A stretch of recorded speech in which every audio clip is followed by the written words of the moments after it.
Right, Joe. I wouldn't call you my Uncle Joe. I call you belong to some foreigner, Joe. Because my Uncle Pa, my Uncle William, my Uncle John, my Uncle Kevin, they're always travelling men. Came from travellers, born a traveller, and I never knew my Uncle Anthony, but I still love him. He's in heaven and hell. But if he was alive, he'd never go the way you went. You're what you call a mock countryman, Joe. Now, you have to drive me to say these things, Joe, but I didn't want saying, right? You're the whole cause of these things. When you got on that newspaper the other day, actually, you were the man who stopped talking to me from the beginning. I said hello to you in Ballinasloe when we were down there. You walked by me like a dog, right? Like a proper dog. I was talking to young Martin, and I was talking to another young fella there. I think it was one of Scotch Joe's fellas. Now, you walked me just like a dog. You walked me. So you're the man who stopped talking to me, Joe. The people you should have the problems with, Joe, is the people who you're blaming for killing your son. If the men did do it, I don't know.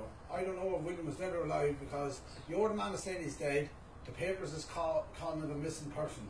So I don't know if he is dead or not. But if he's dead, I hope he's abed in heaven, because he never did that to me in his life anyway. William didn't do that to me. Never did. I had bits of problems with poor old Bobby, and that was all through you, Joe. I remember in Tala one time ago, Joe, you come up the lane and you had a man with you. That man didn't do anything, he was only there as a fair play man. Now everyone knows I have a liver disease in my liver. I take tablets, but out for that, and a very healthy man, Joe, and a very strong man, and I never turned down a fight in my life with any man, Joe. Win, lose or draw. That's the way I was born, and that's the way I'll die. But you, Joe, you are a complete want to be a countryman, Joe, and you are not. You called travellers in the past, Joe, knackers and everything. You did. You called knackers. We're travellers, we're not knackers. But you called. There was two men in Tala when they were only young fellas came to the door to go to a pub there one time ago in the disco bar. It was Francie McAleer and Paddy McAleer. He said, "Not tonight, lads." And you were doing the door. You're some doer man.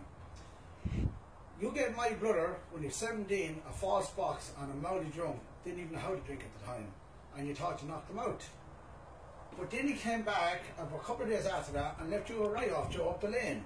One of my aunties was there. I don't know, was it Alice or Kathleen or one of them. Someone was there, or Maggie. But you ran. You ran like a dog. Now we get back to poor Bobby. You planned that fight with me and Bobby years ago, when a father's supposed to tell his sons to keep our trouble. You blame Bobby. You caught me tablets, rotten liver, down the lane, Joe. You did do them things, Joe. Then you went along, you hadn't got the balls, Joe. You were saying about braveness. You were to get countrymen to do the talking for you, Joe. The men who told me, any part of Tala you want to move into, Hughie, we will help you, and we will help you to move, and if we'd have known the right facts of the case from the beginning, this thing would have never happened. So you're the rat, Joe, who got all my stuff took in Tala. You're the rat, Joe. You are a proper rat. And you're never there for your sons, Joe. You're never Bobby's right father. I'll tell you why. Because when Bobby was only a child, you bet him with exhaust, Joe, up the lane years ago, and you cracked his skull. No wonder poor Bobby died. The difference with you and Bobby is, I tell you now, Joe, Bobby is a good old fella. Bobby'd fight today, he'd argue today. He'd drink with you that night. And you and him could tear each other up down the ground. Bobby was a nice man. And all I regret in all my life, but I told Bobby I was sorry. When I was howling Bobby's hand when Bobby was dying, I told Bobby, I said, "Bobby, I am very sorry, and forgive me for arguing with you up that lane." And that was all over you, Joe. You were the cause of that. When Bobby came back to me in my sleep, and Bobby told me he was happy, I knew I didn't have to worry no more over arguing with Bobby. And that was all down to you, Joe. Because I would never talking to you when what happened to Bobby. Never. Because I asked God, Joe, I never told anyone this before, to give me cancer, but give it to you as well, Joe. That's how much I hated you one time ago. But you did. You're a bad, bad man, Joe. Do you remember the time when I got you up in the shopping centre one time ago, when you and Anne-Marie you were start sticking your fingers up and you see a 2-year-old child doing, Joe? and I got you out. You're in parked outside, upstairs where McDonald's was, in your silver highest van, a minibus. I call you Postman Pat, that's who you are. And you said, don't hit me because I'm sick. I said, I wouldn't hit you, Joe. That's the word I said, right? Then you tried to talk to me when my cousin Anthony died. Mag shouldn't have died. Lord Marshall, I'm down in Joe. Bobby asked me to talk, and I wouldn't talk to you, Joe. Nell tried to talk to me at our wedding before. You were up in the field, up in the football field, showing people the football pitch the day Bobby died, Joe. Who'd be worried about a football field? You know, and my son after getting buried down in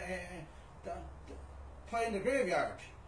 And you were showing people the football field, and then you're concerned about it. The other day you phoned Tommy, and you told Tommy, will you take that down off the YouTube because I'm worried about my business. Who would be worried about buses? Buses! I'd burn every bus I'd have if my son was dead. Why are you even working for? Okay, what's the point of working, Joe, and your son's dead? Then you want other people to do things for you, Joe, what you won't do yourself, and you're calling us cowards. You come to my gate and you'll find out if I'm a coward, Joe. You and anyone who you want to bring to my gate. Right? I'm just telling you that now, Joe. There's only one man in the world who I'm afraid of, Joe. And that's Jesus Christ. Out from him. And I hope to meet him someday. And I tell you this now, Joe. When you meet him, you'll be bending down on your knees. Because when William really needed you, Joe, you weren't there for him. That's the true thing what you said. But you were never there for William. And also you, Nell. When Bobby died, 2 days after that, you put your proper daughter-in-law, who's two small children. I don't hear no talk about William's children. Never want something to think. Never talking about them children. Do you even send any money down to see them? Do you do anything for them? You put them down the road, lashing, raining. You put that young woman and two little children out of the house. So you're some man to talk about things. When William needed you, when William had problems with certain things, I'm not going into William's personal life. When William needed you, Joe, and you had to live with this, you weren't there for him. And more than another thing, Joe, the time when the girls got caught with the guns, you went down and you said, well, William was the man who brought that in from Gaunestown. You squelt on your own son. So you're some man to talk about things, Joe. You try to blacklist me, Joe. That'll never happen. I'm too good of a man. One parking ticket, 1994, I have against me, Joe. And even in 98, when you tortured me, you and Uncle William, the whole lot of you, what you're doing in Tala, it never worked for you. You're causing me and Bobby fighting. And Bobby knows that himself. And I have Bobby's mask card up there. And Bobby's my cousin, and I'll always love Bobby. But you, Joe, I want you over my life. Don't talk about me no more, Joe. Don't look at me no more. If you're that so hard of a man, and that dangerous of a man, because if I got a rat in a corner this minute, and that rat had young ones, that rat will die before the young rats will die. And they're vermin, their class is dirt. So you are some man, Joe. Up on Facebook, you're only a Facebook man, Joe. You're nothing else. You haven't got the balls. You haven't got the balls. Me and Tommy went out to him. My father left you a total write-off years ago, Joe. I don't know, it was a rat farm in Clondalkin. He left you in your own blood with a baiting he gave you. You are a complete useless man, Joe. You're useless. Right? I was only 24 years old, Joe. You're a man in your late 30s. And you start crying like a child, Joe. Do you remember that? Up at the McDonald's in the van. You start crying, don't hit me, I'm a sick man. But Joe, you are a bad man. My father and mother years ago had nothing. In the 80s, when I was a year and a half, I spent 2 birthdays in hospital. A lot of people didn't know them things. My 12th and my 13th birthday. You showered into my face up that lane that day as well.